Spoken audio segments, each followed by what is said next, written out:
Hello everyone, welcome to knowledge coaching classes. तो भाई कैसे हो आप? उम्मीद है मज़े में होगे। पढ़ाई छोड़ी नहीं होगी भाई, गर्मी की छुट्टियां चल रही हैं, पढ़ाई पे कंसंट्रेट रखना भाई कंप्लीट, ठीक है। तो भाई पिछली वीडियो के अंदर हमने एक्सरसाइज 1.1 कर दी थी एनसीईआरटी एग्जाम्पलर से, ठीक है।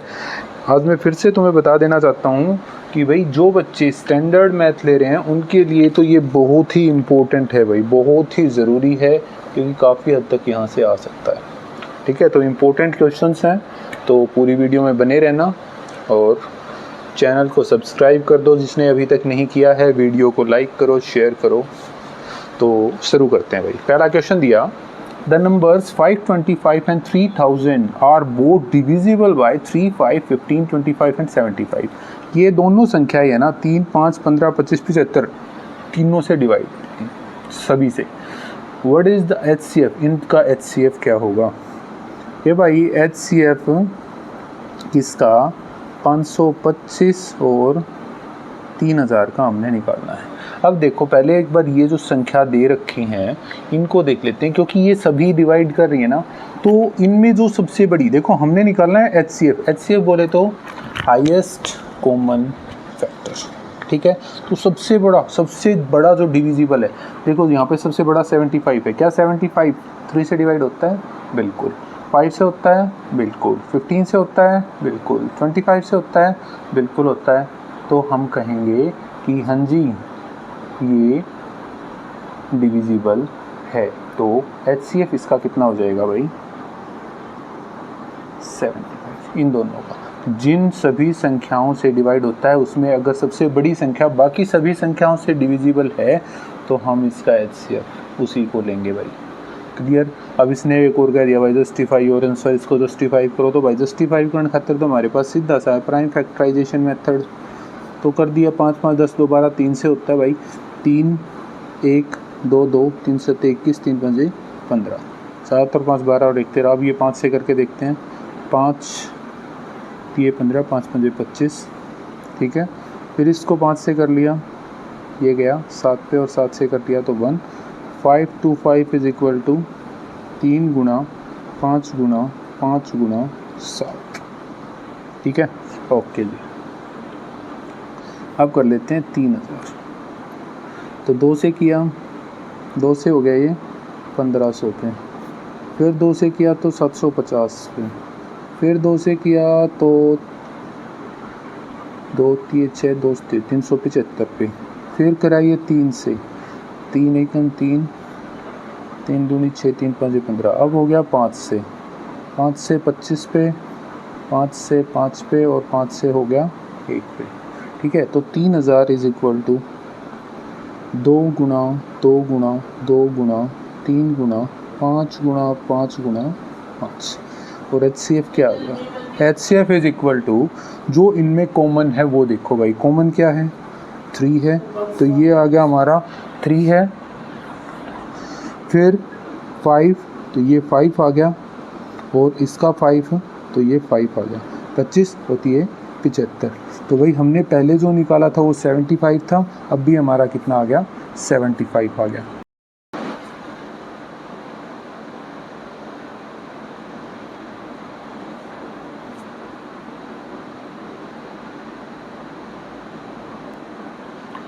नेक्स्ट सम की ओर बढ़ते हैं भाई। Explain why 3 × 5 × 7 + 7 is a composite number. Composite number क्यों है? पहले कंपोजिट नंबर पता होना चाहिए भाई।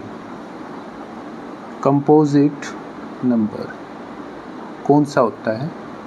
Number having more than 2 factors.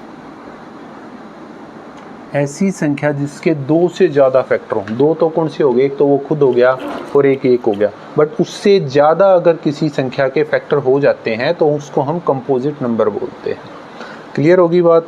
अच्छा जी, ठीक है। तो अगर ये क्लियर हो गया तो अभी हम आगे बढ़ते हैं इसी चीज़ को। भाई ये कंपोजिट नंबर क्यों है? देखो इसने कहा 3 × 5 × 7 + 7। एक ये है, एक ये है भाई।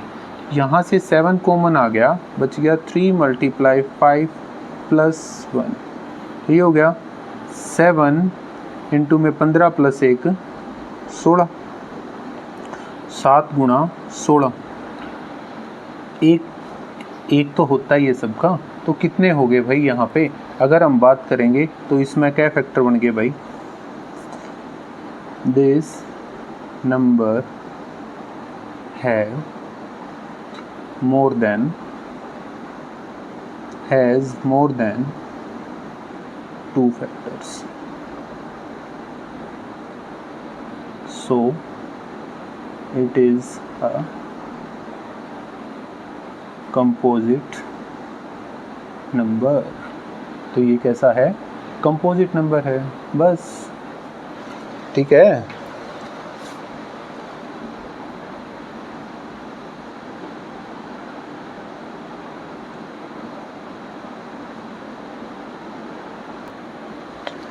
तो भाई इस एक्सरसाइज के आखिरी सम की ओर बढ़ते हैं। सम दे रखा है, can 2 numbers have 18 as their HCF and 380 as their LCM। क्या ये पॉसिबल है? तो इसके बारे में भाई हम क्या लिखेंगे? सॉल्यूशन मैं दे रहा हूँ, no it is not possible. कारण क्या है भाई? कारण ये है कि HCF, जो ये HCF है ना, वो LCM का एक फैक्टर होना चाहिए भाई। ठीक है। HCF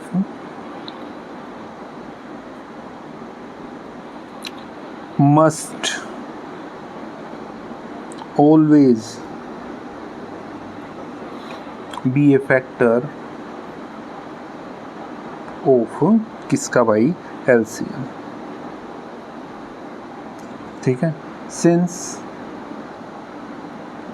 18 is not a factor of 380, तो ये इसका फैक्टर नहीं है, तो हम क्या कहेंगे? सो जो ये है 380 can not be the LCM if 18 is HCF। अगर 18 HCF है तो 380 उसका LCM नहीं होगा भाई। तो इस चीज़ को आप डिवाइड करके भी देख सकते हो, आपको पता चल जाएगा कि मैंने जो बताया है वो क्यों है। ठीक है। तो ये एक्सरसाइज तो भाई यहाँ पे हमारी समाप्त होगी। कोई समस्या रह रही है तो प्लीज़ कमेंट करके ज़रूर बताना। वीडियो को लाइक करो, शेयर करो, सब्सक्राइब करो।